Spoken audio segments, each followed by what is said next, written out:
Welcome back to the Toe to Toe Fight Show. I'm Matt Nolan. This is Mark Nolan, my Rain Man-like twin brother, from what I gather. My analytical, which is a compliment. Yep, took it as such this time. That's right. The war rages on in the Ukraine. We've covered everything from our previous episodes now.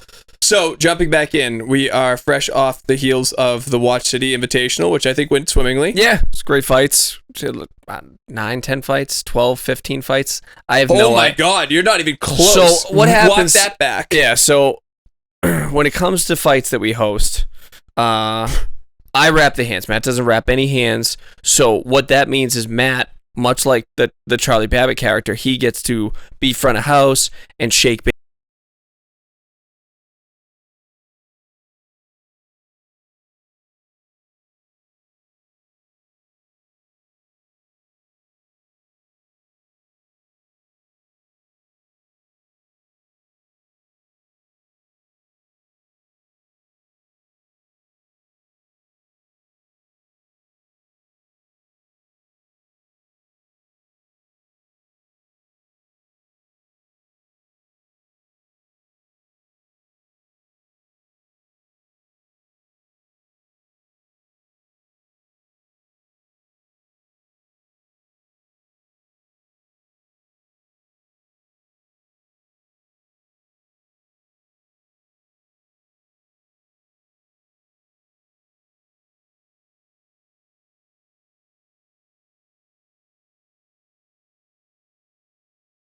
There's that paper trail of like you have to show up otherwise. The pro side is more negotiation, but the amateur side doesn't necessarily have the checks and balances. I think our LBC does a good job now of trying to hold more accountability. I got some pushback because I kind of put people on blast when people... That's Matt always says, like, when in doubt, just public shame. Yeah, which I don't know if that's necessarily the way to go, but I don't know it's the way to not go. So I always feel like if you sign up for a fight, then you should toe the line and get in there and do your thing. And unless you have like a really valid excuse, and some people did, like we had a shitload of dropouts, but I think we did a good job of matchmaking in the end. So so that was a good way to kick off the week. And now looking forward, we have the pro fights coming up. So we get June 28th at Royale. So that's more cards basically finalized now. So it's just kind of shitload of really good local fights. We got Nick Molina, Josh Orta main event. We got Anthony Vieira fighting Antonio Chavez. I gotta figure out how to say his name because you say Vera every single time and I say Vieira. Oh. It's Vieira. There's no way it's Vera. There's no way you take 3 vowels and get an E sound out of it. Which again goes back to like beep boop, Charlie beep boop, Babbitt. Beep boop, 246. yeah. Judge Wapner. Yeah, exactly. So I put the card together. You read the names properly. Everybody wins. But no, that should be a good fight. We got Troy Anderson. Yep. He's taking on who's he taking on? Steve Davis, another great tough kid, local kid. So we have the Christian Andrade taking on Josh Alvarado. It's just really stacked with local talent. It's really good. And all competitive fights. Lots of coin that's flips. The biggest thing. So we get through like I was saying earlier, the bullshit of the pro, the jumping through hoops. But the card itself looks really, really good. I like the fact that we get to balance the amateur side of the professional side of things. Yeah. And I'm looking forward to that card. It's kind of getting away from the parity that we're seeing a little bit on the local level. A lot of times we see so much of the building up of resumes that we get it to some degree. Like you have to pad, but like you're going to have 7 fights that everything's a first or second round knockout against. That's fine if it's buried in a card somewhere, but when the entire card top to bottom is just all resume building so people can get on Top Rank or something and fight on ESPN. Is ESPN still a thing? Does that still exist? So after a while, you have to have some quality. And if you don't, then it just kind of becomes squash matches. So when we were coming through early on, the Murphy's Boxing did an awesome job. Yeah. They did a great job of putting together competitive matchups. And they still like manage, right? I don't know that they do, honestly. You see the name thrown around every once in a while. No, I don't know. I don't think they do. No, I think post-COVID... 9 fights we had, something like that? Correct. I think Ken Casey got out entirely post-COVID. Oh, no yeah, he's not involved with boxing at all anymore. I think he's still like a big fan. He was really like intricate when we had a good local scene, but after COVID, I think he got out entirely. So some of the other promotions, not to knock them, it's just you don't see a ton of really competitive stuff on the local level, and hopefully we bring that back. Yeah, we've said before, it's not slinging mud. There's not a lot of stuff in Boston. There's not like people aren't doing stuff in Boston. They're doing stuff in Massachusetts or they're doing stuff in New Hampshire, but it's not. It's Worcester, it's New Hampshire, and New England has some great stuff. Like obviously we always champion CES. CES puts on insane cards. Yeah, exactly. Like they're not in Boston. No, they're Mohegan Sun and Twin River. Yeah, like, exactly. And they're even doing casinos. stuff at Foxwoods now. It looks like, and they are doing stuff. Jimmy Birchfield's involved with Team Combat League, so you're seeing some stuff in the Boston area. It's just not necessarily Boston boxing related. Yeah, is that fair? Yeah. Now we want to move into some stuff that's going on in local news. Yeah, what do you got? Mike Tyson on an airplane. Sure. Mike Tyson on an airplane. Yeah, Croc or not. So in terms of Mike Tyson and Jake Paul, we knew this thing smelled like shit from the start. I didn't. I was like Jake Paul smoking him. So my thing was So I think they're sitting in a room and the conversation was, hey, Mike, let's put on headgear and 16-ounce gloves. We'll both make $1 million. And then Mike is like, again, 60 and impressionable. He's like, cool. And then Jake's like, I'm going to fuck you up. I'm going to use I don't even know if it was that much. So let's go into what exactly transpired. So there was reports. We got text messages, reports of Mike Tyson having a medical emergency on an airplane, right? There's still photos of him from like TMZ on like a wheelchair. But those are from 2 years ago, apparently. Doesn't matter. It doesn't matter. So, but let's break down like the crux of this. So we knew it was bullshit going in. They changed the rules 1,000 times. Even when we were on last week, we were talking with Rob. They were like, it's 8 rounds, it's 6 rounds, it's 2-minute rounds. We don't know what the fuck any of the rules are, right? It's 14-ounce gloves. Exactly. We were like, if you're gonna bet the over, whatever, right? So we knew that it just didn't pass the smell test. And then they go medical emergency, and they go fight still on, whatever. Now the fight's postponed, right? And they put out a press release. So this is what I'll say to this, right? And Rob, you can look this stuff up, right? Think of guys like, I was thinking like Wilford Brimley. No, I'm going somewhere with this. Yes. Okay. Or fucking The Thing, right? Or like Doc Emmett Brown. Back to the Future, Christopher Lloyd, yeah. If you look up how old they are in those films, I got you. Yes. Yeah, Wilford Brimley was like 22. For Cocoon. He wasn't 12 years old, but I bet both those guys were in their 40s. I bet they were younger than fucking Mike Tyson is right now. Oh, substantially. Mark. Yeah. And then I think back to our grandmother when she died. And looking at her and be like, that woman is fucking 1 billion years old. She's like 61. She was 61. Mike Tyson's 60 years old. Can we knock it off with this bullshit? So, do I believe that Mike Tyson had a medical emergency?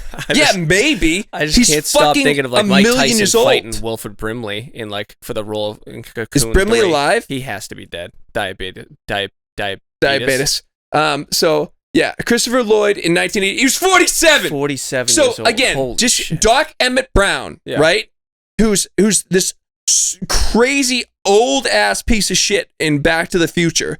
This super old guy that Marty McFly is didn't even have an AARP card. He is 13 years the junior of the Mike Tyson that's supposed to fight Jake Paul. So like, we do a lot of betting segments on the show. One of the things we bet heavily on, if you want to talk about like... Oh, yes. I just rewatched Vitor Belfort, Evander Holyfield. Evander was 58 years old. He was 158 years old. So for context, when we're betting on these fights, right, Mark and I will text each other, and Mark goes, look, Evander Holyfield's fighting Vitor Belfort. Now, clearly, Evander Holyfield is obviously the better boxer, right? If you found a time machine to 1994. Correct. They moved the location of that fight because Evander Holyfield could not get medically cleared. So, gambling advice on the side. Anytime there's a fight that's going to happen and they have to move the event because one of the boxers is so fucking decrepit that they won't sanction it, bet on the other guy. Bet on the other guy. The other guy. When Chuck Liddell couldn't walk up to the fucking podium to fight Tito in that third fight. Yes. So using both of those examples, Chuck Liddell having trouble navigating 3 stairs, okay, and Evander Holyfield not getting medically cleared to fight Vitor Belfort. What they have in common is they're both substantially younger than Tyson is right now. Mike Tyson. So So again, if that fight happened, which at this point it can't happen. Oh, right? It's gonna happen. It's been postponed. Yeah, but like knowing Mike, like, cause like modern Mike is like he seems a little more with it. He definitely spent that whatever money it was. It's already gone. And it's Netflix money too. He's got to have like another Bengal tiger and just like keeps it like. Shh. So I think he has better handlers now because he's doing like the hot box and stuff. No, seriously, for the tiger. Correct. Yeah. So Siegfried and Roy. Siegfried and Roy. What I don't know what the fuck said. No way. Play that back. That's forever on the internet. Sigmund and Boy. So anyways, one of them's dead anyways. So we'll just take the other one. I think the one that got mauled is still alive. No, one of them got killed by the tiger, dude. No, just mauled. It's just like, I don't know if that's better or worse. Better or worse than dying? Getting mauled by a tiger? I don't know. We'll put up a poll, I guess, for social media. But anyways, going back, croc or not. Guys, as promoters, because you guys are promoters now. I like where this is going, Rob. Yeah. If you're Jake Paul and you're the guys that are running that show, aren't you like shitting your pants a little bit? Because your undercard is expensive too. It is. Yeah. So with the undercard, they had guys like Darren Till and shit, and so it's hard to say because, so realistically, what they've done in the past, right, when a fight falls through, they just throw someone else on. Like they threw the corpse of Tyron Woodley back on, and Jake Paul just turned him into a highlight reel, and he just hit him with MyPillow.com face down in the middle of the fucking ring. So I'm surprised they didn't get somebody because there are guys that make sense that they could throw on there. Like a bigger name than Mike Tyson. There's not a bigger name than Mike Tyson, and there's not an older human being that they could get. Complete throwaway, like obvious money grab, easy. Oh, I guess you could get Roy. Could you get Roy? Roy would be a perfect one. Roy's significantly younger. Yeah. Watching their previous exhibition, meaning Roy and Mike's exhibition, Mike gave him the business. Mike fucking killed him. Roy has, and again, by the way, objectively looking at it, right? Whether you think, Mike would win. This is like conversations I have with like coworkers and strangers where they're like, well, fucking if Mike gets a hold of him. Yeah, Mike was losing to Kevin McBride 25 years ago. Yeah. Shut the fuck up. So, and this is like when, in The Simpsons, when Scorpio knocked out Muhammad Ali because he rang his doorbell and sucker punched him. That's right. The point being is we're not talking about fucking Mike Tyson in 1989. We're talking about 60-year-old medical emergency TMZ off an airplane Mike Tyson. So if we could get a Roy Jones, that would be absolutely spectacular. I think actually, by the way, didn't one of the Spinks fight somebody? It was a fucking terrible fight. Spinks? Yeah, they were like it was recently. Yeah, like just happened. Oh no, somebody. No, it was oh fuck, it was somebody old as shit. Was it like Ray Mercer or somebody? It wasn't one of the Spinks. It might have been Mercer. It was somebody like Mercer and Holmes or something like that. It wasn't a Holmes. Rob, see if you can find. Just Google old ass boxing piece of shit. See if you can find. I swear it was Spinks, dude. No, Leon's like on the cusp of death for 30 years. Mark, he was like a homeless custodian, like at the YMCA, dude. And then he solved an unsolvable equation on the board. And he was like, "How do you like them apples?" through his gaps in his teeth. No, Leon, it could not be a Spinks. There's zero chance. I think it was like Ray Mercer and somebody else. I know you're talking about Tony Tubbs. It might have been Tony Tubbs. You're just putting like any 90s heavyweight that you can remember. But no, it was Leon Spinks is dead, guys. Yeah, Spinks is Leon's. So he lost been dead for a while. He must have lost. Did he win? Yeah. So no. So Leon's out of it. Michael.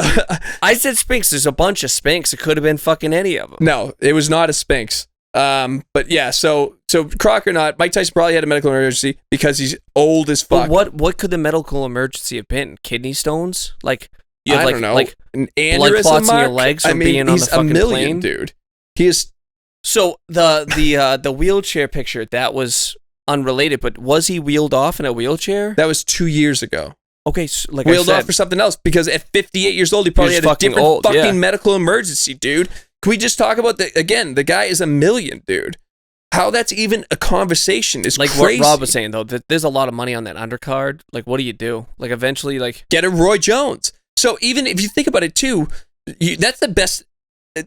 You brought up Leon Spinks being dead. Terrible analogy or terrible example. I thought he just won a fight. Potentially. But Roy would be a good example because I believe Mike's in a position where he's making a ton of money with hot box. He's actually like in the best position he's been in a long time. Yeah. Whereas I don't know that Roy necessarily is. So his rap career was substantially larger than Tyson's rap career? Unpopular take. That song fucking slaps. I will Can't say, Be Stopped or whatever. Arguably, yeah, the greatest athlete rapper ever. Better than Deion Sanders. Better than Shaq and the Fooshnickers. Shaq's in the conversation. He's really? Not. No, he's terrible. Way better than Tyron Woodley. Tyron Woodley's like, oh, here's a song about not being knocked out. By the way, I got knocked out by a Disney kid immediately afterward. That was dumb. So, yeah, crock or not, I believe that the fight is a crock. I believe that Mike Tyson probably had a medical emergency because, again. So, well, now, do you think they'll fight? I still think they'll fight. I think Mike is too hard up on cash. I just don't know these, like, they're going to be able to, dude. The type of money they have, they'll go to some fucking an island that hasn't been made yet in Dubai, and they'll just be like, "Here's your fucking blood money. It is possible. Go human cockfight, dude. It is possible. It's possible. All right. What's talking next? about real fights, you want to talk about Big Bang Zhang? Oh, I thought you were going to say El Broken Page Van Sant talking about real fights. No, Big Bang Zhang. Big Bang Zhang is a huge human being. So Matt has been this fucking Zhang fanboy since day one, and I don't know. I like him. He's fine. So dude, it's crazy. If you look up his box rec, I saw him fight in fucking Derry, New Hampshire.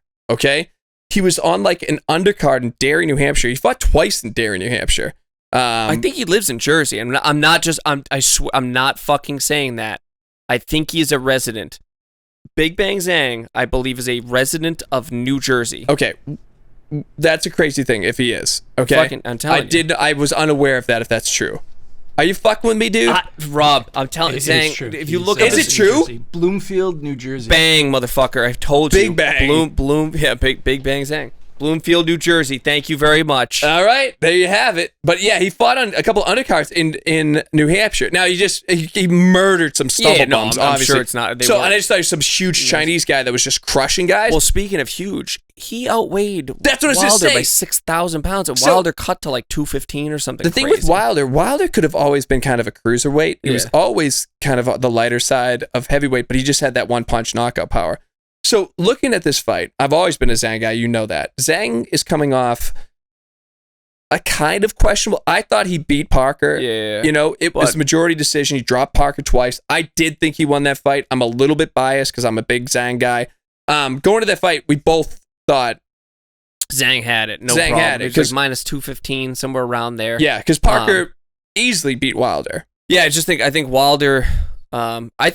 Like, not for nothing, like when it comes to boxing, it's always kind of sucked. He's a tremendous generational puncher. Yeah. And sometimes that's all it takes. I don't think it's a hot take to say he's in the conversation for hardest puncher of all time. Yeah. I mean, people say like things like Mike Tyson stuff. If you look at resumes and actual like single punch knockouts, he punches people in the sweat. He punches them dry. The sweat comes off. And like Mike knocks out guys like other than like Michael Spinks. Like as far as like one punch knock, and even then, like Spinks is like conscious when when Wilder hits guys like Trevor Berbick, he sat down a bunch of times. Yeah, exactly. But like when Wilder hit like Spielka, like Spielka like could have stopped breathing. Yeah, he might have been dead. Stopped when moving. He hit like Ortiz in that second time. Yeah. When Stavern, like when he's knocking those guys out, it was like Julian Jackson-esque where they're not moving. Yeah. Medical staff's cut. Like everyone, half the fans cheer, half of them are concerned. Yeah. So Wilder bring that type of power. But that his star is kind of dimming, clearly. It's completely fucking dull. So, first of all, first 4.5 rounds, they must have thrown at least 6 punches collectively. Holy shit. That was the worst fight of all time. Well, they didn't do anything. Yeah. Zhang is like, oh, I'm huge. I'm going to walk you down to the corner. And Wilder's like, I'm not going to throw my right hand, which is my only weapon. And then they trade for 15 seconds. Yeah. Zhang. Speaking of, Zhang lands a tremendous right hook. Yes. Because Zhang another southpaw is another heavyweight southpaw. Yes. We've talked on the show already about how the for whatever reason division's just a wasteland for southpaws. There's not a bunch of lefties. You Mercer and like fucking Chris Bird. And not Mercer. Michael Moore. Michael Moore, Chris Bird. Yep. We mentioned Usyk now. Usyk. There you go. And then, but Zhang lands that one right hand, spins him around, and Wilder was looking he was like he was like a Where's Waldo. He was just looking in the crowd for something. We were saying like it looked like he was like about to tell his mom like this kid's beating me up. Or in Bloodsport, when Van Damme gets the shit in his eyes and he's like, whoa, and he feels the ref. And then Zhang decides to decapitate him with a vicious follow-up right hand. Credit to Wilder for beating the count. Dude, you shit me? Yeah, the weekend at Bernie. Like he didn't it's not like he like dominated that count. It kind of leaves us in a weird spot with Wilder. Wilder, it's completely he's left to circus shows and that's it. See, I don't know. What do you do? Well, because I'll tell you, Joshua and have him get fucking completely outboxed by a guy who can box. You can't give him Joshua coming off 2 losses now. Because so what do you give him? Well, you got to look at the landscape, right? So you have Usyk Fury guaranteed rematch. Yep. Right? My thing is you probably have Parker Joshua now, because now Parker has back-to-back wins over Zhang and Wilder. Yeah. Right? And Joshua now is coming off, he's lost to Usyk. He just murdered, obviously, Ngannou. Pour one out for your dead homie. You have Rob, who's the new American that you love that I'm blanking on? Your dude. Not American. Dubois. Oh no, Dubois. No. But there is an American. Who's the American that I'm blanking on? He's like 17-0, dude. He's the up and coming American. The other big baby. Yeah, Anderson, exactly. Big baby Anderson. Yes. But no, Dubois actually is a good one too. For Wilder? Yeah, because the thing with Wilder, man, is that he still has the name recognition. He has the illegal stream name recognition. No. He doesn't have the $65 pay-per-view name recognition anymore. Nobody cares. You want to watch him fight again? I do, sure. Against who? Again, all right, so like here's another guy. How do I know Zhang? Because Zhang ended up beating Joe Joyce twice. And both times he beat Joe Joyce, everyone went, who the fuck is this guy? For me, Wilder is like, mentally he doesn't look like he's there anymore. Yeah, that's true. So you give him an Ngannou and just give him a payday and see if he can get behind the mic. Actually, an Ngannou one could be interesting because Ngannou now, you could make the argument Ngannou beat Fury. Oh, he absolutely beat Fury. But and then he get absolutely murked by Joshua. Yeah. But there's still money to be made there. Ngannou is making more money than he is in MMA. That's what I'm saying. Give Wilder Ngannou. The thing is, I think, don't underestimate. I mean, Dubois is a good example. So the American heavyweight is essentially dead. Yeah. But you have so much in Europe still, because you still have, he's never fought Dillian White, he's never fought Chisora. There's still other names out there that aren't necessarily. Is Wilder Chisora a main event headliner? No. But you think Wilder's going to be on the undercard of some? Sure. Put him underneath Joshua Parker and put him underneath have him Usyk, have him Fury headline the inevitable rubber match of Elle Brook fucking Paige Van Zandt and just get him on some misfit fight show. He's got nothing left in the tank. He doesn't have scary knockout power anymore. Obviously he does. But he's not throwing it. So he doesn't have any confidence in his knockout power anymore. He's fighting. He traded. He's 7 foot tall, 300 41-year-old. Yeah. Right? How old is Zhang? He's 41 years old. He's like, and he's also like Dikembe Mutombo and who knows how Ortiz. Actually old he is? I do honestly wonder that. I love Luis Ortiz, but Luis Ortiz has got to be 55 years old. He's like one of those Dominican baseball players. The wrong way. Yeah. I'm 12. Yeah, he's seriously. He's a fake ID that makes him younger. I always use the example seriously of Dikembe Mutombo. Not Mutombo, Manute Bol. Oh my god. No, Mutombo, dude. Why do you have to be wrong all the fucking time? I'm 100% right. Manute Bol had like fucking like not Dikembe Mutombo, dude. It was Dikembe Mutombo. The internet's forever, dude. So our comment sections are just gonna blow up in YouTube. It's everyone's gonna be like, it's Dikembe Mutombo. It could be both. Rob, it's Dikembe Mutombo went to like something university that doesn't exist in Africa. I'm telling you, dude. It's Manute Bol. It's Manute Bol. So Rob, Matt can't understand that I'm right here.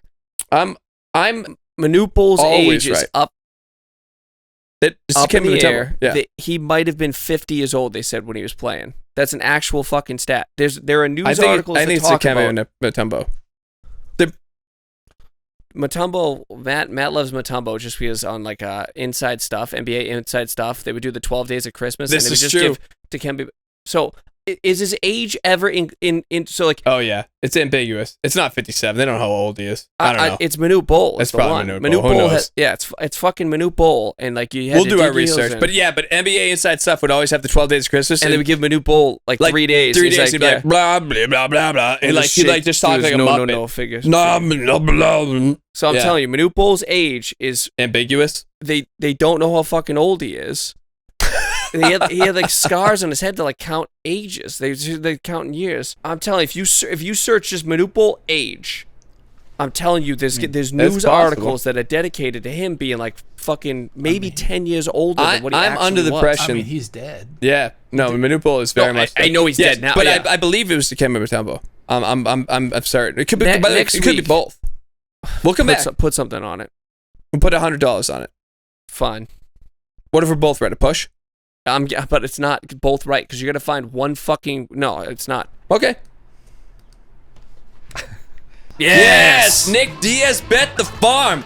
Folks, listen. So first off, we have to say this is not financial advice, because if we say it's financial advice, I think you can sue us. Which, by the way, sue rich people. You don't sue fucking poor kiss people. my ass if you sue us. You're a dork. I have a $12 Casio World Time on my wrist. I think you can say whatever the hell you want as long as you say please bet responsibly afterwards. Yeah, good. Then please bet responsibly. But dude, take out your fucking 401k and put everything on fucking Vicente Luque beating the shit out of Hold a gun to your mother-in-law's head and be like, listen, bitch, give me fucking everything. So news just broke that Nick Diaz, who you might remember as Nate Diaz, who also can't win a fucking fight's older brother. I make noises now when I sit in Matt's truck because of my age, and we saw Nick Diaz fight Koji Oishi, right? Yes, at UFC 53 before he could legally drink. And he was a veteran at that point. Atlantic City. He was probably around 2004. Yes, we met him that night. Great dude. Yeah, awesome guy. Super nice guy. I'm a huge Nick Diaz fan. Anjo? No, was it Koji Oishi? Or Yuji Anjo? I don't know.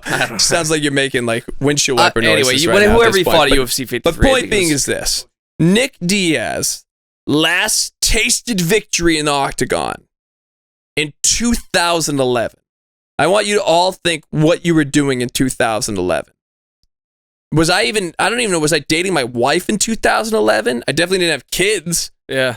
Life was fucking awesome. But so, Nick Diaz is fighting Vicente Luque. So, my thing is like, all right, you want a needle mover, you take Nick Diaz out of his sarcophagus, whatever. His cocoon. Yeah, and you kind of, marionette him out on stage. I knew what you say. Give him a fucking corpse. What? No, not even that. A ranked fucking fighter. No. Give him. All right. So who's gonna win that fight? Nick Diaz cannot win that fight. By the way, you told me this is a 5-rounder. 5-rounder. That's insane. If Nick Diaz was left alone in the cage for by 5 himself, rounds, he would get bored and leave after 2.5. Unanimous decision. Yeah. So Nick Diaz is going to lose that fight. The best line I saw, I think, was FanDuel was -550 for Luque. It's a big line. Yeah. Okay, but for context, Islam was -625 against Poirier. People liked Poirier in that fight. If you thought Poirier had a shot, I mean, again, Islam's a bigger favorite than Luque, which is insane. That line's going to move, so get on it immediately. Put everything you have, and then additionally, once props come out, inside the distance. There you go. Minus 535. I saw on FanDuel they have it at -520. Yeah. So DraftKings 535. So it's in and around there. It's going to move. When you get props, by the way, don't take TKO, even though that's more likely. Yeah, because it's just inside the distance. Who knows what? Because Nick is definitely there for the payday, but yeah, like scar tissue. So it could be cuts, but also now listen. Obviously, Nick Diaz has the better jiu-jitsu. No shit. Vicente Luque has like 1 million submission by Bravo choke. Just because Nick Diaz is better on the ground than Vicente Luque doesn't mean Luque can't choke out an exhausted... Doesn't mean Gonzaga can't high kick knockout Crow Cop. So for context, right? Bobby Green choked out Tony Ferguson. Yeah. Why? Because Tony Ferguson is a corpse that forgot to fall down. We're going to talk about Tony Ferguson in a second. Matt was reluctant, but we're going to mention that on this program. Anyway, so it's Vicente Luque is an absolute fucking lock of the year. And if you want to take them outright, just make them like a parlay filler. Just add them to any parlay you have. I don't care what it is. But something you were saying about Luke, so instead of giving him because obviously they're putting Nick Diaz in as a needle mover, right? Why wouldn't you give him somebody more akin to like a Paddy Pimblett? Meaning like someone that because who gives a shit about Vicente Luque? Vicente Luque is 1-3 in his last 4 fights, and he's clearly going to win. But he's a genuine top 10 fighter. He's 1-3. Who's he fighting? He's ranked in the top 10. He's probably 8. He's definitely a top 10. He's a fringe 10 though, but he's not a need. Like he's not but he's not a household name. Nobody knows who the fuck. And he's never gonna fight for a title. Yeah. What I'm saying is why wouldn't you give him somebody? I would go to the graveyard. Immediately just dig up a corpse. Like, hey, like Ben There's Askren, no one in the UFC that it doesn't. Nick Diaz don't look in the fucking UFC. There's no one on earth that Nick Diaz could beat. CM Punk. All right, CM Punk. He beat CM Punk. Michael Jackson. Not. Oh, the photographer guy that Mickey Gall beat. Yeah. I don't know. It'd be close. That dude just beat Pat Miletich. Did you know that? No. For context of another Pat Miletich he collects DUIs like people collect Pokemon cards. He's like, I gotta have all of them. Well, there you go. That's probably why he took the fight. And he was winning. And then it turns out he's 1,000,000 years old. Yep. And then literally was like, I'm good. Just sat in the stool and was like, we I'm met fucking... Pat Miletich, the Croatian sensation. So we met him at UFC 45. And this is before a lot of post-fight interviews and so we were watching him. I watched him fight Mikey Burnett and the Croatian Newton. Sensation spoke perfect English. Yeah, and that was kind of jarring. Where I'm like, I expected you to have an accent. So betting the farm, and then you want to. So now you have El Kukui again, an absolute corpse fighting Michael Chiesa. Here's my issue with this fight. I'm not betting Chiesa. I'm shorting. Yes. Ferguson. I know Ferguson looked better in his last fight. He looked like a serviceable human being. For like 3 seconds. Yeah, Ferguson sucks. Yeah, Mike Chiesa sucks too. That's the problem. But I'm not betting Chiesa. I'm shorting Ferguson. Yeah. I mean, lock that in. So, but the thing is that I'd have to watch the line move a little bit. Chiesa's looking at like -400 right now. So I would maybe like a unit. But I mean, I would go. Like, what are we talking for Nick Diaz? Seriously, are we talking 10 units? Like, how heavy are we going here? So I would bet probably 3 units in the distance. And then probably only 2 because the line is so egregious. I'm saying toss it into any parlay. Yeah. If you have a 3-leg parlay, make it a 4-leg. If you have like the Chiefs in a futures bet for the Super Bowl of next year, also add Vicente Luque on that because it's just free money. He can't fucking lose. Yeah. He could blow out his ACL walking into the ring. He's still going to finish that fight. Yeah, he could break his right hand. He's going to win that fight. Yeah, that's my like lock of the year. Yeah, I mean, it's up there. And and I mean, so it's on August 3rd. It is the day after Nick Diaz turns 41 years old, for context. So at 41 years old, Vicente Luque, I think, is 32. And just doesn't have the miles. You know what I mean? He's a top 10 right now. Yes. Yeah, he's going to... When's the last time Nick... Well, I guess the top 10 doesn't matter because they just fucking make it up in the UFC. Nick Diaz's last win was 2011 against BJ Penn, by the way. BJ Penn? BJ Penn's losing bar fights in Hawaii. Yeah, he's getting snuffed in the streets and then like explaining after the fact, like, we were cool. You ever see him talk to the dudes after?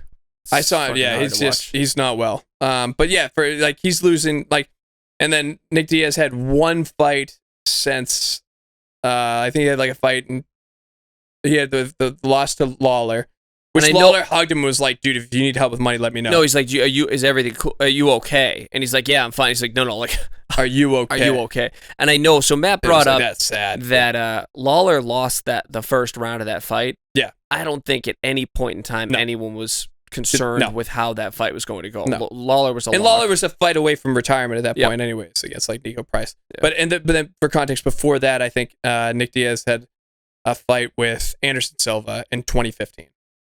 You know what I mean? So it's normal. Like, and then before that, is normal. It's normal. And I think Anderson popped for boner pills. And then before that, he lost to like Carlos Condit. Like he hasn't been competitive in a fight. When's the last time Carlos Condit 13 years in MMA? That's what I mean, dude. So it's like the fact that this isn't like the line isn't like -1200 is shocking. Yeah. You know, so it's gonna move. So that bet the farm. It's Vicente Luque. It's a lock. If you can get it, the line's just gonna be better when you see it in the distance. And again, in the distance, don't take TKO. It's a trap bet. It's because who knows? I mean, maybe he stops him with that knockout or TKO, but like, who's to say he doesn't tap due to exhaustion? Exactly. Like maybe he does something. I mean, he does so much stupid DQ. shit. That's what I was to say. Yeah. Maybe he turns his back and refuses to fight or something. He stupid. laid down during the Anderson Silva fight. Who knows what he does? Yeah. But it's not going to be. So bet the farm. There's your bet. Vicente Luque. Yeah. Tainted meat. Sample number 2. So, all right. So, believe it or not, the B sample came back for Ryan Garcia, and I'm totally clean. Yeah. Yeah. No, That's wild. it is obviously rife with PEDs. Also, the amount found in it was egregious. So he was not on Ostrine. Was that what it was? Yeah, Ostrine. Yeah. But was actually on a tremendous amount of it. So like shitloads of SARMs. So this for folks at home that don't know SARMs are like selectively.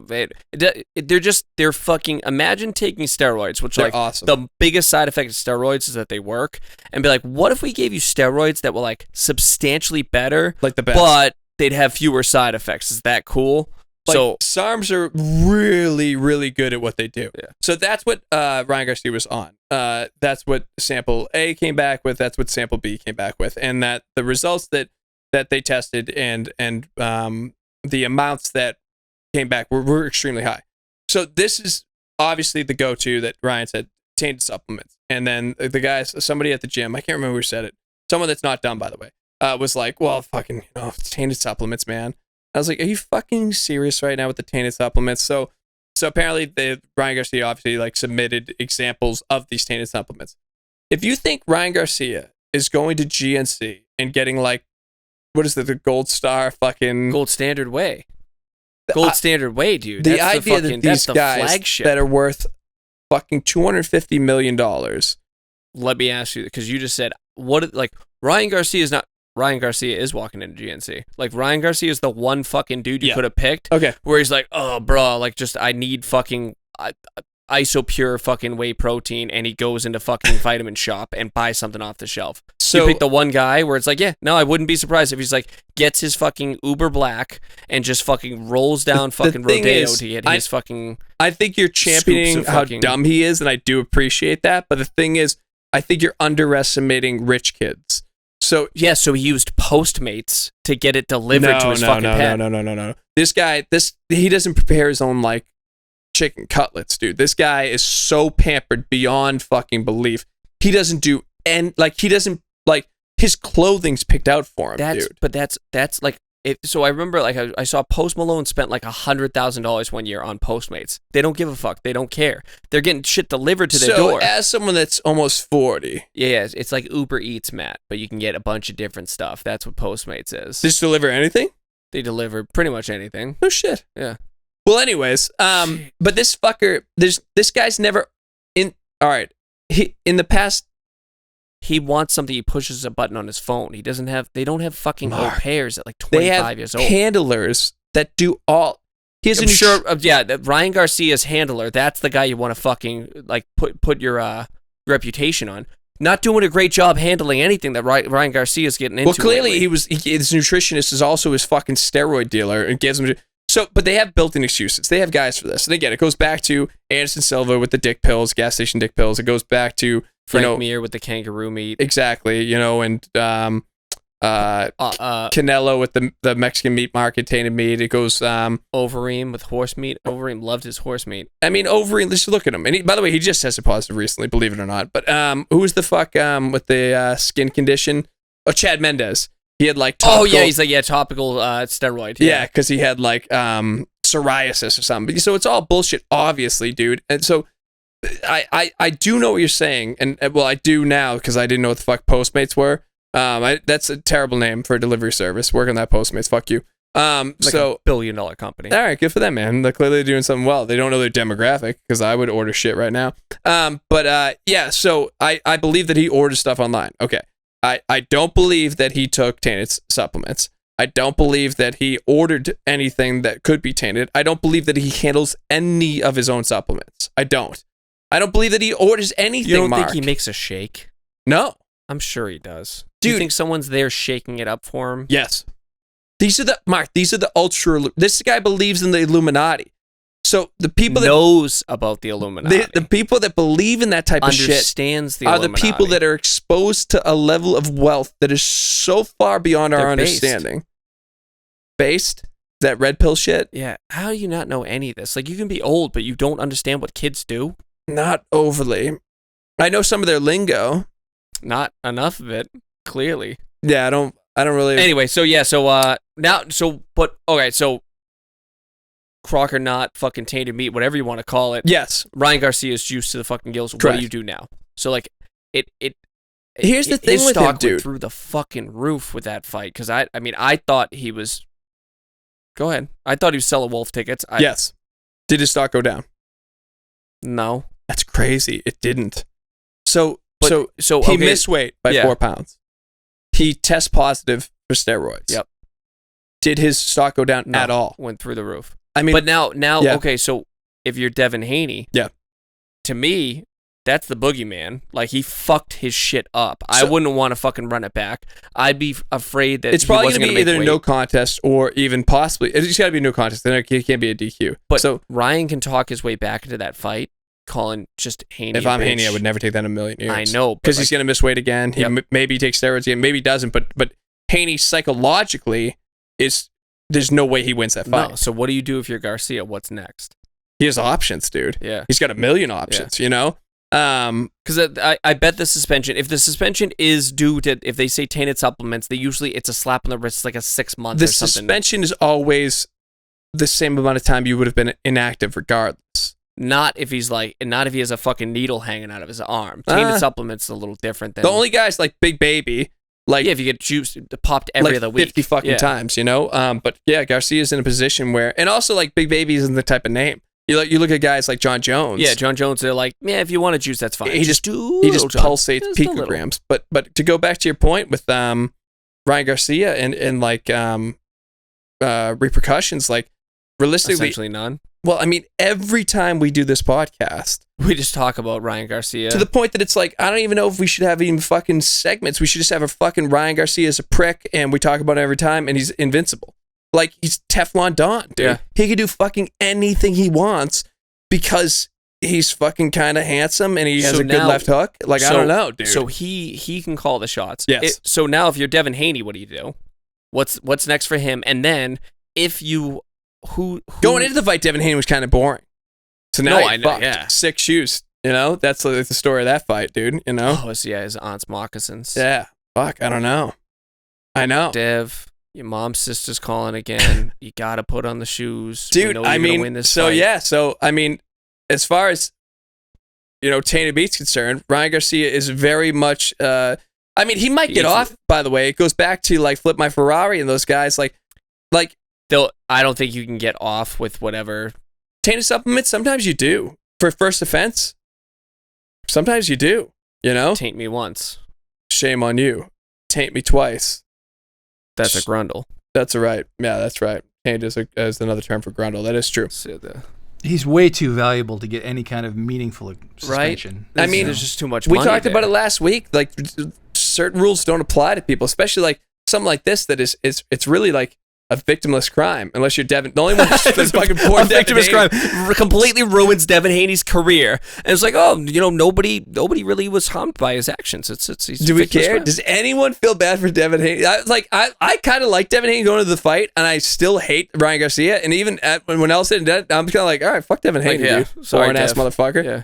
You know, way to fucking not fucking defend a left hook. Ruined his entire career, possibly his life. Oh, who gives a shit? Other than that, he did fine for himself. There'll be other fights. That fucking division's stacked. Go fucking jab Lomachenko. Get the fuck out of my face. Boring prick. Yeah. So, Ryan Garcia's on steroids. I think he's probably going to be allowed to be on steroids, and he might very well predict earthquake. Has that earthquake happened yet? Are we in earthquake territory yet? Can we check those tweets? We got to see if that earthquake happened. It's coming. Yeah. So we don't know if that earthquake has happened or not happened yet. But yeah, steroids. He's on steroids. He might have taken tainted supplements, but he didn't. And I think he's allowed to. So there's that.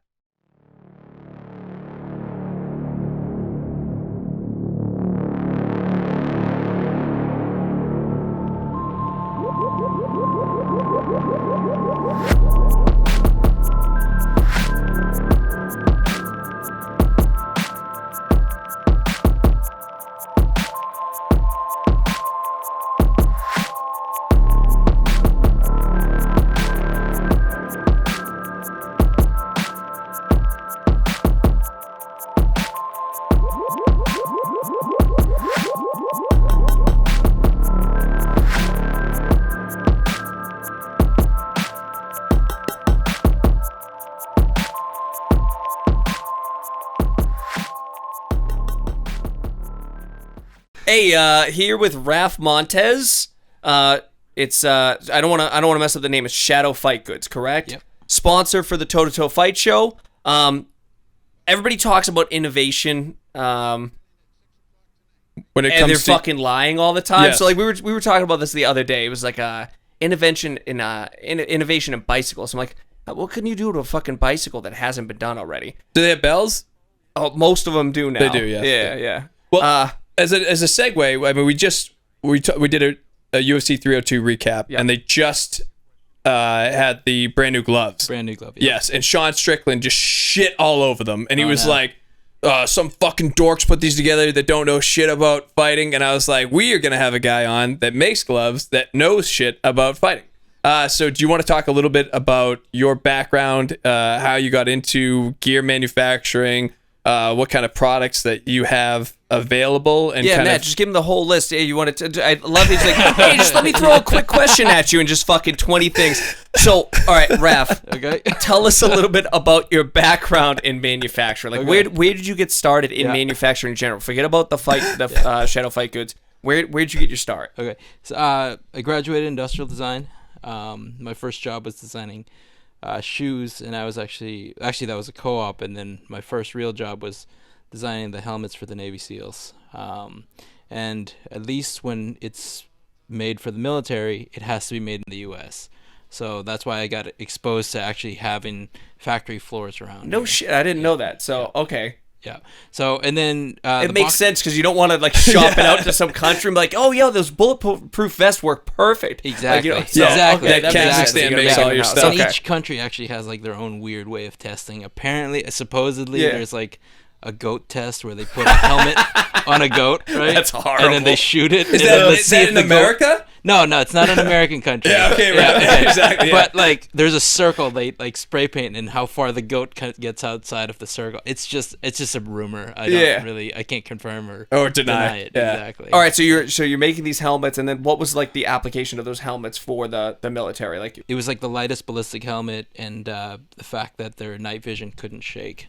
oh no Yeah. kidding! So All right, that's they're cool. running. Even the boat guys, the SEALs that are driving the boats, they're going so fast, and we're it's like, well, I probably can't talk too much. No, that's fine. Yes. We'll Yeah, keep it yeah, on reps. But yeah. Oh, all right, shit. so cool. So from shoes to military grade helmets Okay. to Shadow Fight Goods, is that the next step? Yeah. So what happened was, as I was working, the company did really well and got acquired. I stayed with that for 2 more years. It was actually a really good experience because they put me through Lean Leader and Design for Manufacturing. My background's in industrial design, and that's the way I saw to like really economize things. We were teaching literally blind people how to sew the chin straps for the U.S. Army. No kidding. So, Hold yeah. on, unpack that. Yeah, so if you design something for the U.S. Army, it had like a disability or something has to benefit. So I designed a chin strap, like the stuff that I worked on. I designed the manufacturing process to make that chin strap, so that blind people can make it. Oh shit. Yeah. So and then I basically replicated that whatever we did at their plant. Yeah. It's in North Carolina. Back home, and it just makes like a sighted person even safer. But it's safe enough for them, so it's yeah. So That's unbelievable. Okay, then from there, and then so I didn't love working for like that giant corporation, so I left and just started consulting on my own. Just having people come and I'll design something for you, pick up some work here and there. That's also the time I got really into boxing at Peter Welch's gym. And then, I think, how did it start? It's like probably my second week sparring. Yep. My buddy Matt Finney, Yep. he punched my buddy Chris's nose, and Chris had a date that night, which I believe he got married to. I think that's the girl he married, but I can't. Again, I like that the 2 stories you so far cannot confirm or deny. If the goat is like splatter everywhere, or if this dude's the girl that he dated. He ended up going. So Chris's nose is looking this way, and then so Matt looks at me and he's like, dude, you better reset that nose before it swells up. And you're 2 weeks into sparring. And 2 weeks into sparring, I've never seen a broken nose looking this way, gushing blood, and I've never reset a nose. Sure. So I'm like, I'm freaking out. So Matt's like, so he grabs his gloves and he pinches it between his legs. He's like trying to pop out of them because he's taped and laced. That's also when I started realizing like taping and lacing a glove it's a bit, constrictive. Sure. So, and then, as I was getting more and more into sparring, my coach Derek would go smoke cigarettes. So I, finish a round, I'm sweating, mouthpiece, headgear, all of this stuff. It's like, get me out of here. But, when you're taped and laced, you're a child. You're stuck. Yeah. You just need an adult to get you out of this thing. Yeah. So that's sort of where I started coming up with a lace strap system. Like, how can we benefit closing, because the Velcro system doesn't support the entire wrist. Can we let's pop out some of the gloves that you have here? You want to grab them? Is it easier? Okay. Yeah. So all right. So we have this lace Velcro system. I don't know if you can get a good shot of that there. Did this system come before the idea of like building a glove, or were you thinking about designing a glove around this kind of system? Yeah. So in design, if you're doing design properly, you have to understand problems before you start solving. Yeah, where you're like, oh yeah, that. Yeah, that makes sense. Okay. Right. So, like the fact that you need to be able to open and close. What's nice about a lace strap system is I don't know. Sorry, whatever camera you got. So it's like when you're pulling, you pull all of this at once, right, and the entire thing closes on you. And that way, it feels like a laced glove. Sure. But it's just as easy as because I've used like hook and loop converters. Yeah. And they're fucking terrible. Like they're just like this is the only one I've used where I'm like, oh, it's by design. It's all in one. You know what I mean? It's not just it's going cheating through a lace system. It's designed to tighten those specific laces. Yeah, exactly. So I had, the first design that I started working on was a regular lace and a pull and then a flag, and then you kind of just wrap around, but you're losing the benefit out of tightening.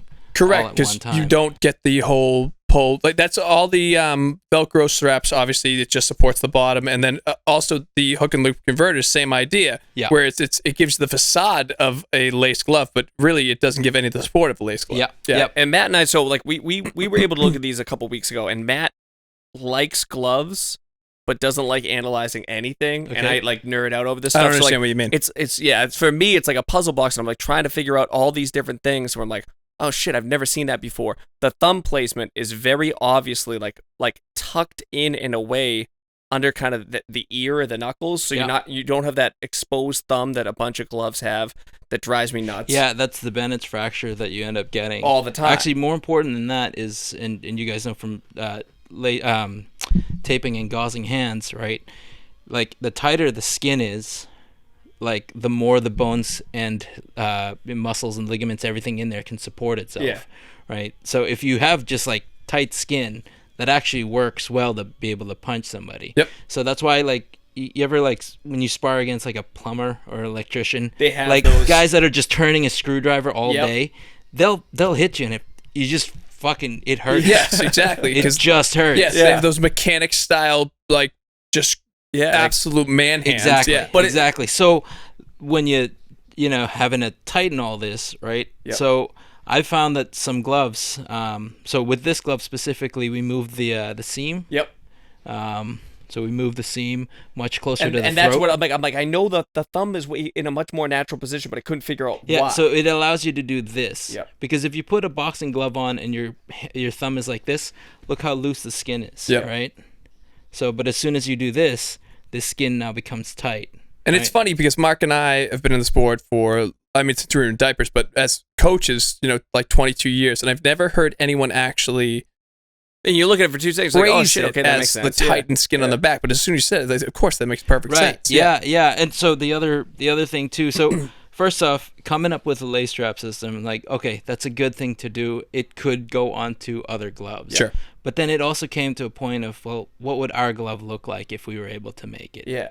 So another big innovation was just like the slight curve on the grip bar. Diagonal grip bar. So that's one of the other things that I immediately and it goes back to me going, I put the glove on and I go, cool, nice glove. Like fucking A right. And Mark was like, the angular, and like he The immediately angle of the he goes grip bar. I go, the curvature of the grip bar. The grip bar is offset. Yeah. Well, if you look, and like I saw an old picture of myself like ready for a fight promo, and my pinky's up like this. I'm like, why is my pinky up like this? And we all shadow box. I was just gonna say, if I shadow box to this day, you see me at the beach or something, my pinkies are all curled up like it's that. all because of that. Because the grip bar is always like that Yeah. for most gloves. So when we grab it, we just try to grab as much as we can.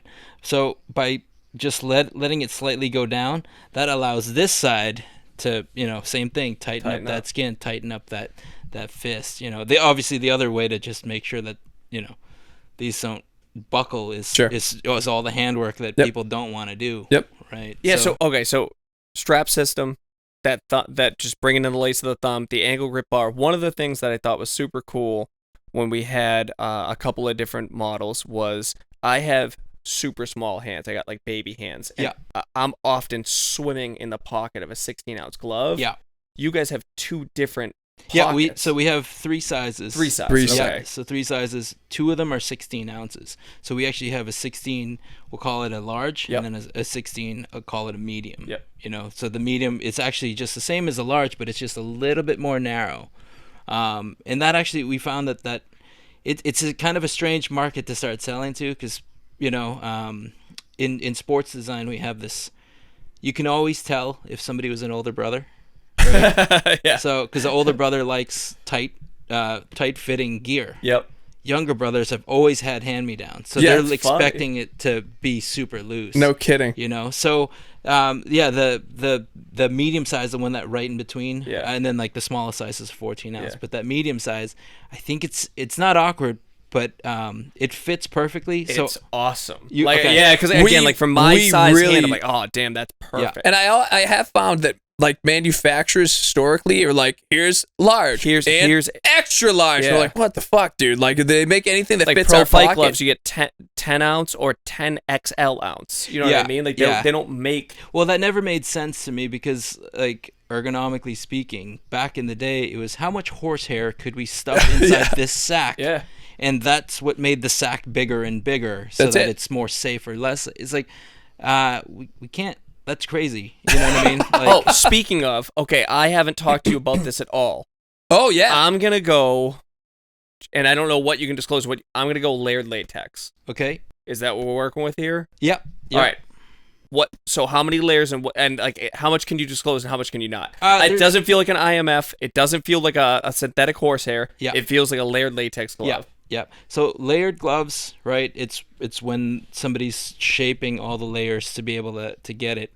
It contours. The way we have it is so that there's actually a slight break on the inside, not in a striking surface, but that allows you to open and close your hand. Right. So because the problem with like when they call it IMF, it's really not injection molded, it's just pour molded. Okay. But whoever designed those molds that have just been passed around to every glove manufacturer in Pakistan, it's like whoever did that CAD doesn't really understand what a hand is, because they've seen those and there's like a giant gap in here. Bulbous. Yeah. So you hit in here, but there's so much striking surface that is just not there. So people, like, you kind of just luck out if that fits you or doesn't fit you. Yeah. And I know this has to be a trade secret. There's only so much you can disclose when it comes to like the layers of the glove. Yeah. Can you disclose anything about the materials, like the density of the foam or anything like that for this? That's actually what it's funny, because in product design we always just take our competitors' products and rip them open and see what they do. We have a band. When I was designing shoes, bandsaw, just cutting apart shoes left and right. Did you? Unfortunately, I destroyed a bunch of winning gloves. Did you? Oh, yeah. Wow, that's the way to go, though, man. Yeah, because if you're modeling yourself after the best, then you know what I mean. You have to model yourself after the best. Yeah, exactly. certainly. That's what you have to destroy. Yeah, exactly. I've talked about the wrist support too. Like my test, I always just grab the back. And it almost all of them do that flop because they're not weighted evenly. Like, that's beautiful. Yeah, the distribution's great. What the comments that we've gotten before is, I've had some MX gloves, like the Everlast. The Everlast MX, yeah. It's very finger heavy. Yeah. So when you're punching it, it like keeps going. Yeah. And then versus like the high Reyes ones that like, So some of the people I know, they forehead. can't even close their hand, do this because like their bicep is pushing it up. Yeah, exactly. So this, it's weighted within this hand, like that's where it's concentrated. So it's as if it just feels like a natural punch. You'd mentioned the IMF and Pakistani manufacturers, so like we know enough that like you have the Chinese gloves, and then you have like the Pakistani gloves. When it comes to like a budget glove, they're decent textiles, and then you have the Japanese and the Mexican. This I saw like made in the Philippines. Yeah. So can you tell us a little bit about like where do you source your materials? Like that's different. I don't know any other glove that's sourcing materials out of the Philippines. So this is I found one of the best glove factories in the world. They do the Warrior hockey gloves. And you were saying the Rawlings baseball gloves. I mean, that's insane. And the pro ones. They do the high level pro stuff. So it's like if you give if you start with a design and work with a factory that's never made a boxing glove before, they don't have any bad habits. Yeah. You don't have to unteach anything, right? Yeah. But it does take longer because their leathers are baseball leather and their machines are like, very, very heavy duty. But, to them, this is a boxing glove compared to a hockey glove is like super simple. Oh yeah, no kidding. Right. Yeah, because it's got all those articulating, pieces. So it's like, why don't we give a more complex glove to somebody who does like the hardest glove? Sure. Yeah. Like this is this is a simple sure, exactly. And like the stitching that's associated with like a baseball gloves is astronomical creative. So ask complex guys to do a simple thing for you versus trying to give this to somebody who already makes boxing gloves. That's asking them to make a complex thing with their simple. Now we know you have a background in boxing, and you're like, it's so funny because you're like super humble about it all the time. Like, oh, like I haven't been in that long. I'm just I help coach with Peter Walsh, like and my coach Derek Shea, who's like a local legend. You are into boxing, but you also are into MMA. So like right now we're working with a boxing glove, right? Yeah. Yeah. But what's kind of the future game plan? Like kind of like who are you working with to develop kind of outside of the boxing realm? Who else are you working with for Shadow Fight Goods? Yeah. So Shadow is actually myself and Owen Roddy. So who's that guy? Yeah, so Owen, he's a striking coach for Conor McGregor. Who's that guy? Yeah. So we met a few years ago. Tom Egan, first Irish guy to fight in the UFC. Familiar with him as well. Yeah, he's also a pretty big name. That guy. So he moved to Boston after, and we were friends. And he like one weekend he was like, "Hey man." Like, my buddy Connor's gonna go fight. You want to come to Vegas with me? I'm like, yeah, sure. Like, it'll be a fun weekend. Yeah. So Owen and I met after the Poirier 1 fight. Yep. We had dinner and just stayed in touch.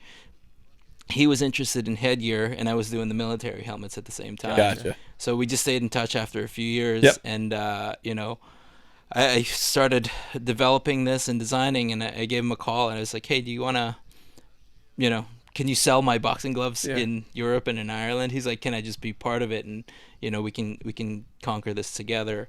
So Owen's got years, on the mats. Like I would say so, exactly. So that's the thing about design is, again, it's understanding a problem. You don't have to be the main user. A lot of times the better designer is actually the one who wasn't the user. Sean Strickland literally said, in the post-fight interview, he's like, these nerds are solving problems that don't exist. So the fact you're like, you just have to identify the problem. What's the problem? Yeah, and you just nailed it.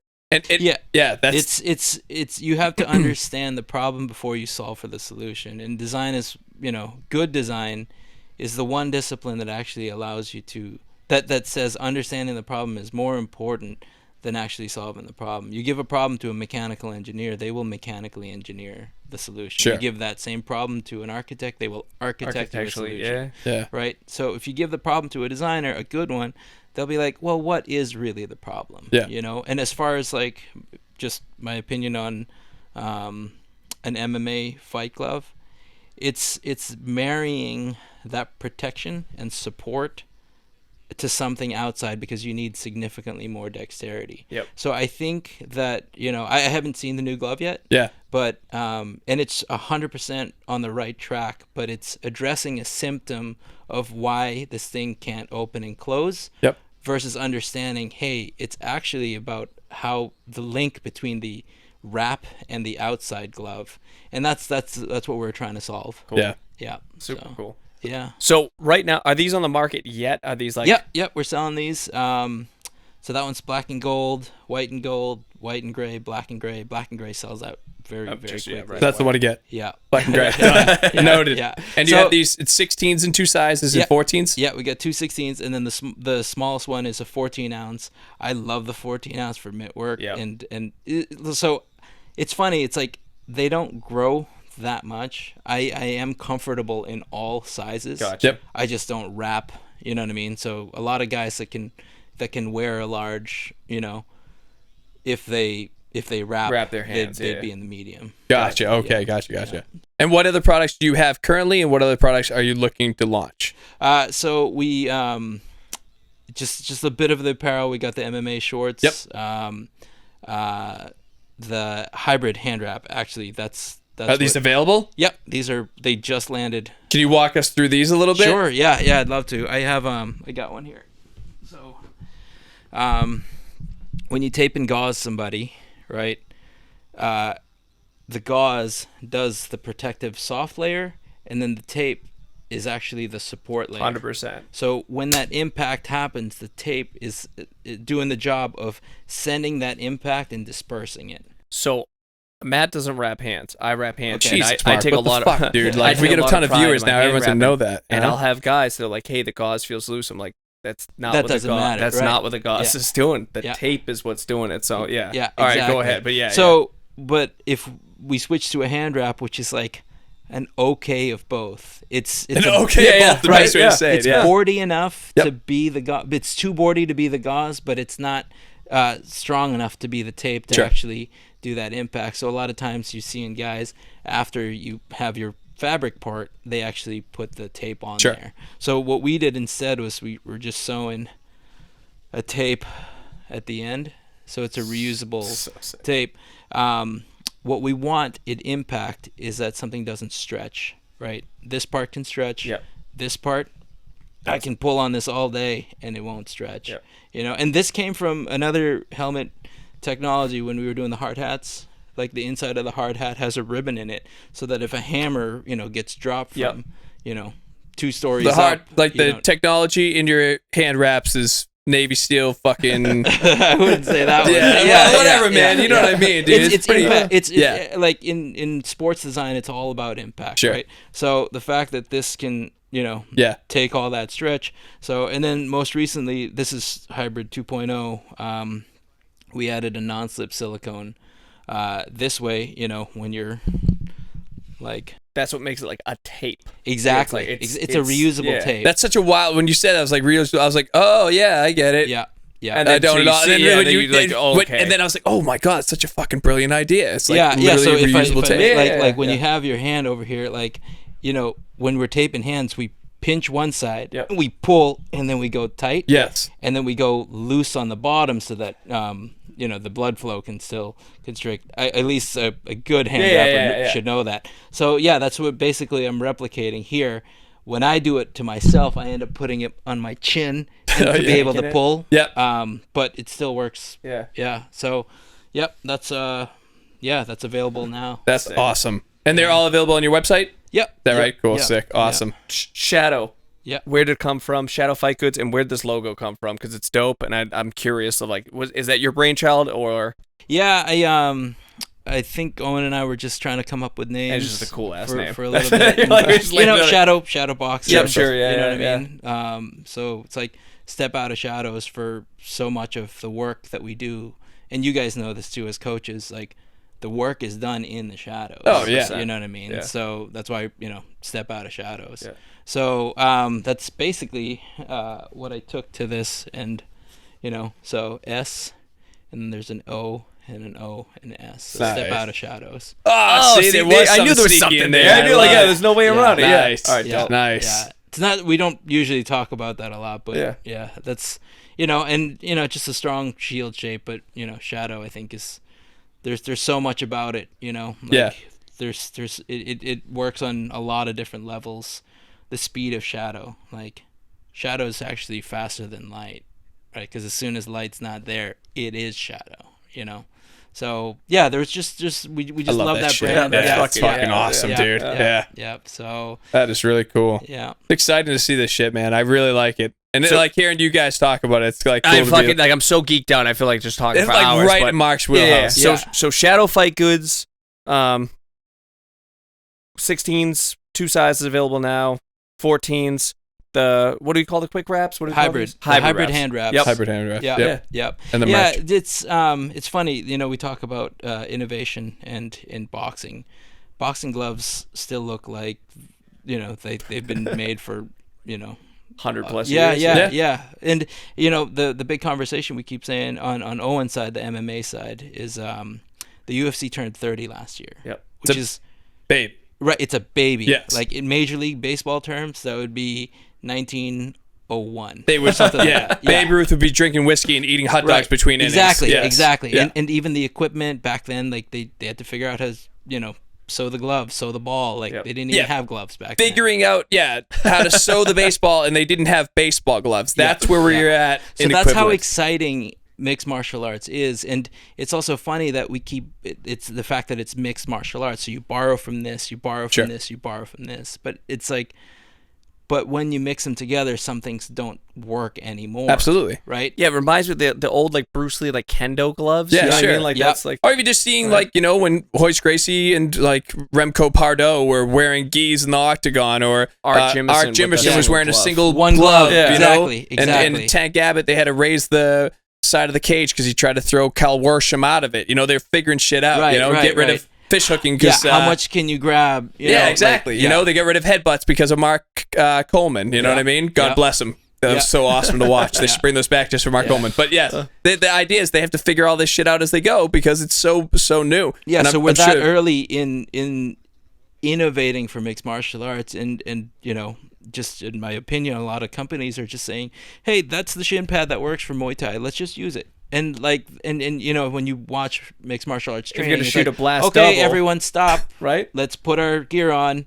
Okay, everyone stop. Let's do the other thing. Let's do the other thing. Sure. So they're still like in their own siloed sports. Yep. And I think there's an opportunity to just, you know, actually make mixed martial arts headgear, shin guards with a knee pad. Like all of these things actually integrate and talk to each other. Oh yeah, definitely. So I think we're super excited about that. Oh, absolutely. I mean, even the sport's 30 years old, but mixed martial arts gyms are like 15, 20 years. Yeah, I mean it's the still oldest ones are from the guys that, you know, fought the middle UFCs. Oh, I remember people talking about Rory McDonald was like one of the first guys that like started as a mixed martial arts. He wasn't a wrestler who's fighting MMA. He wasn't a kickboxer. And Rory McDonald's like 33 years old. I know, you know what I mean? It's like that's crazy. Yeah. You know. So that's a lot of. Yeah. So we have an opportunity for innovation, and you know, like we're like the layered foam and cut and sew leather. That's the same techniques that were done in the 70s. Like that's how shoemaking was back then. Yeah. So it's like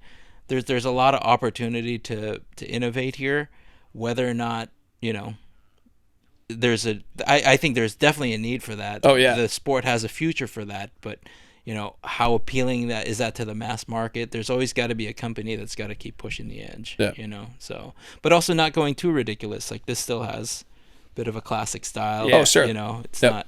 Yeah, it like the casuals, Matt would look at that and be like, "Oh yeah, a boxing glove." I was like, "This is a fucking nice glove." You know, like, you need some of that too, dude. Yeah, just no, so I'm you with know, you. I put it on. If that's at the gym and I put it on, I'm gonna go, "That's a fucking nice glove." And a guy like you is gonna be like, "This is an ergonomically designed, fantastic glove with the curve." Yeah, right. Exactly. Why is it a nice glove? But to the end user, does it matter why? No. If it works for you, it's working for you. You know, and we've found with all the pros, there's no break-in for them.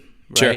But, you know, because we're using the premium materials, you know, for more casual guys, they're like, oh, it takes a little bit more to break in, as any good sports equipment should. Yeah. You know what I mean? Like, I have hockey skates. It still fucking hurts. Yeah. You know what I mean? I'm like, oh, God, I got to put those on again. Yes. Right? Yeah. So, you know, because we tend to have things last for a lot longer. So the pros don't seem to, they seem to just get into this glove and like, oh, I get it. You know, it's like, I've been around it. But, you know, some more casual guys, it's like, oh, you know, a week or so and you get good break in. But, you know, we really want a product to to stay with you for a long time. Oh, definitely, you yeah. know? So we don't have that quick turnover, that quick fashion turnover that shoes do. You know, Yeah. It's like new colorways every season. Bang, bang, bang. Yeah. Or fucking we're school teachers, so like a different water fucking.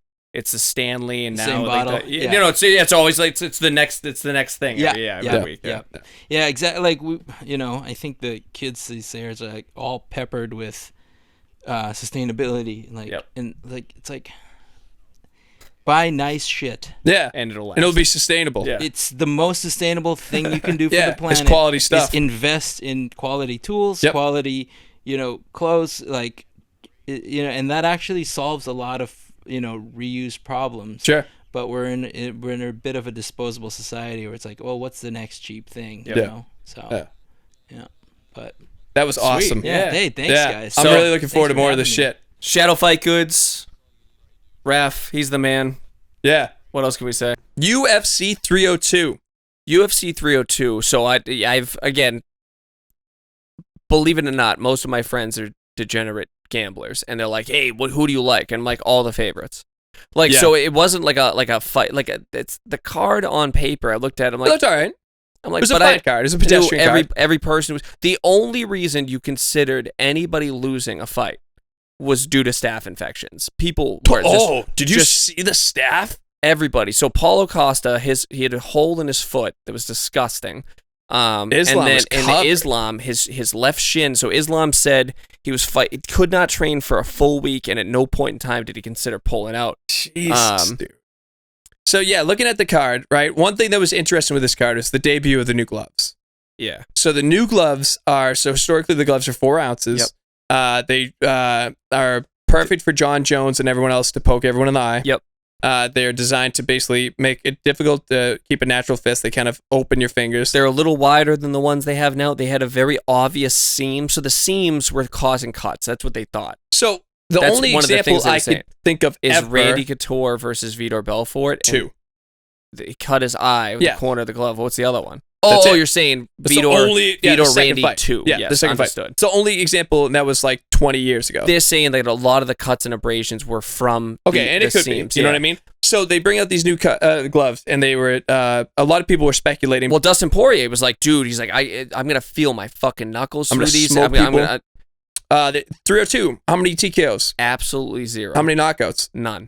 0 TKOs, 0 knockouts. So, and listen, now it's a very small study set, but clearly not something to be concerned with as of now. Yeah. As far as fights that stood out, I mean, most of the things went to decision. I thought Kevin Holland with the arm break. So Kevin Holland is a guy to watch every time. I love Kevin Holland. He didn't show up to the MVP fight. He immediately got rattled. He's like, oh, I can't find him. He's too fast. He's faster than we thought. But I've always been a Holland fan. But walking away with a broken arm. There's only a couple of. Holland alerts the official. He's like, Herb Dean, this guy's fucking arm is broken. Refuses to tap. Very Tim Sylvia, Frank Mir-esque. So that was awesome.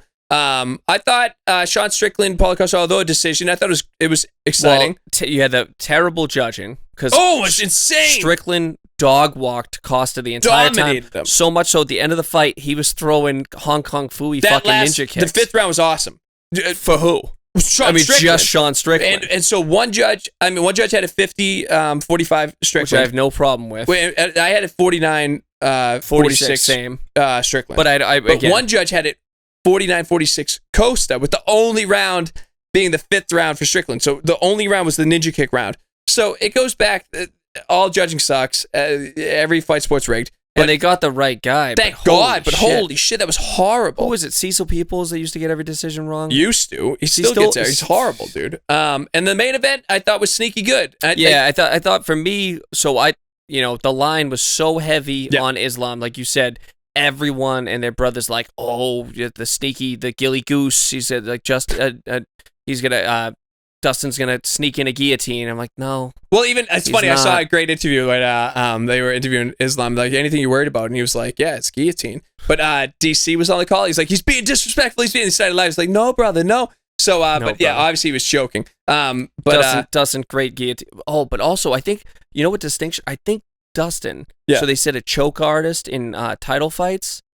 I think he's been choked out in every single title fight loss he's had. There's something to be said about consistency. Yeah. So, yeah, but you know what? Give it up for Dustin, rather. He gave a great account of himself. So the fight on paper and even after the fact didn't look as close as it actually was. Like, he was competitive. No, in all he was in that fight the whole time. I think he won the fourth round or two. Yeah. And then he got caught in Bravo or Darce, what have you.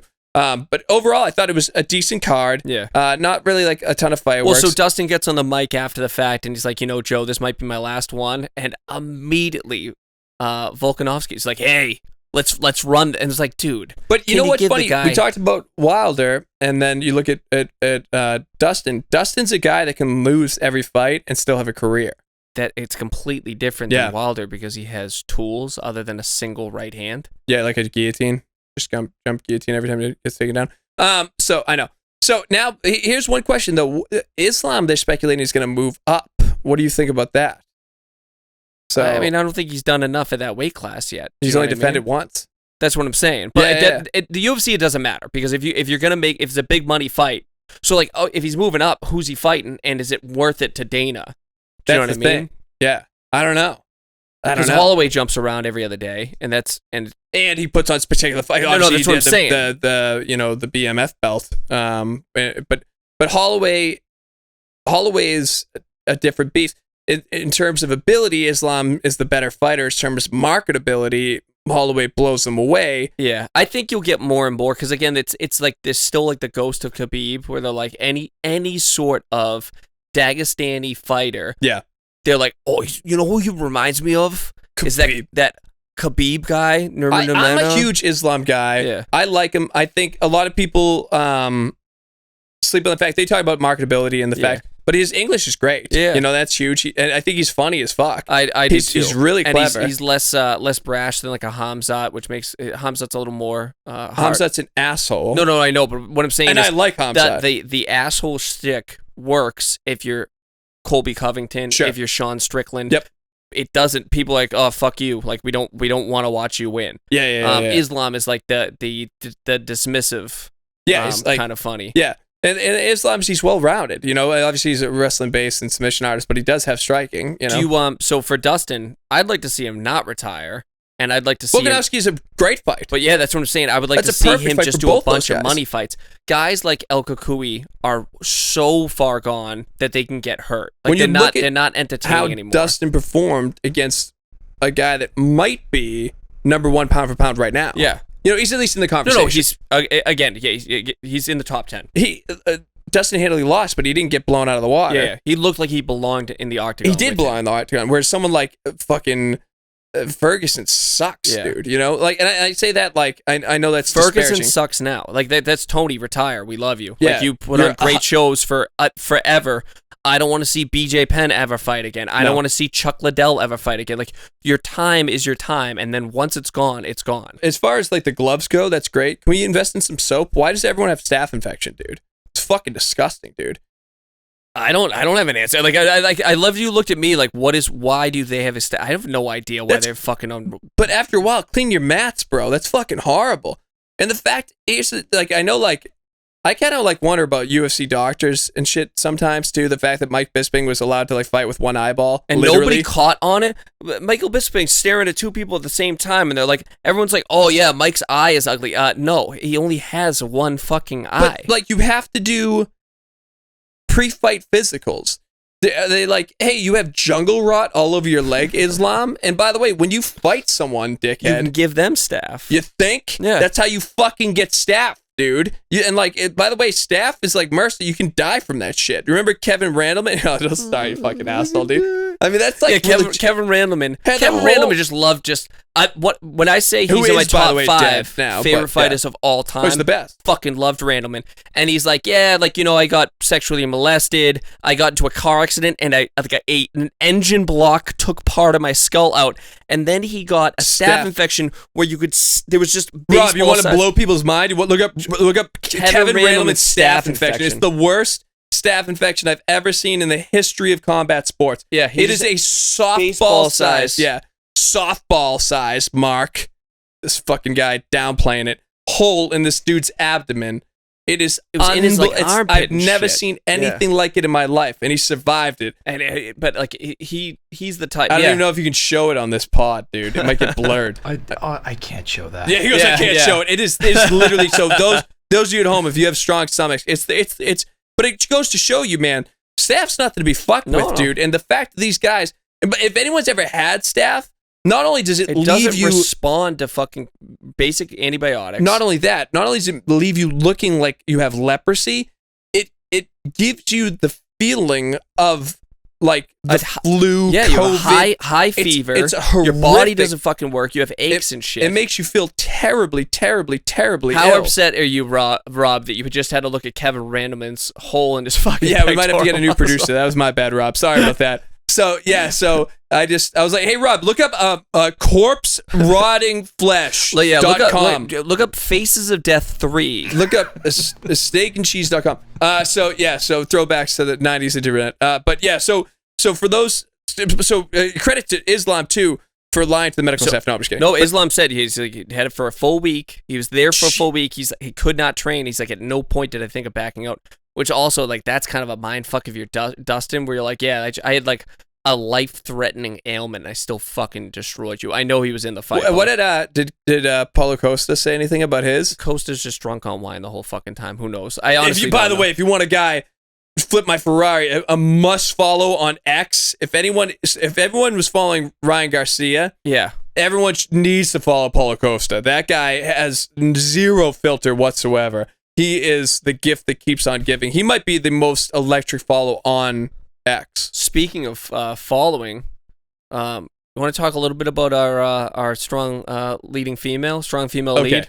When we started this, we first touched on this bout, which was for, I believe the actual name of the title, by the way, is for Misfits Boxing, was like the only fan. So Matt enunciates the wrong syllable. You know, like Chinese food versus Chinese food. So OnlyFans? It's OnlyFans, but you're like the OnlyFans belt. Dude. And I literally thought it was like fans in the crowd because I didn't fucking put two and two together. The fact that that's the part you focus on is absolutely fucking wild. So anyways, OnlyFans. So I hear about this woman, Elle Brook, who, having done more research, Jesus Christ. Yeah, right? her body of work is a lot more... got a lot more miles on it than we thought. Yeah, man, she's hardcore porn star. Yeah, she's an adult actress. She's not doing topless pictures on OnlyFans. No, which I'm just not familiar enough. So she's in this Misfits Boxing thing. She's fighting Paige Van Zandt, right? And when this fight gets announced, Matt's like, hey, not for nothing. Like, as far as like these freak show type, like Elle Brook can kind of box a little bit. She kind of is like club level boxing. She's fucking good. Yeah, she's legit fucking good. So I end up watching this fucking fight. It's the first Misfits Boxing match I ever watch.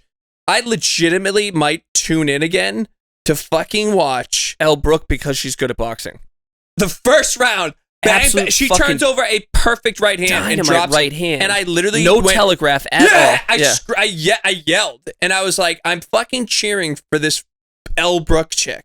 So she drops Paige Van Zandt, right? And like a clean bang bang 1-2 on the button, like fundamentally sound, to the point that I was like, ah! Like I screamed watching this shit on my phone. I was saying, I thought it was a clear, pretty not a one-sided decision, but I thought it was a clear-cut decision for Elle Brook, and they do the corrupt boxing 101, be like, well, it's a fucking draw. Who would have thought that Misfits Boxing would have possibly manipulated the score? So Misfits Boxing would have potentially manipulated the only So usually, belt. The great and powerful Oz behind the curtain is the one who's saying, like, hey, make sure it's a draw, and like the audience isn't self-aware.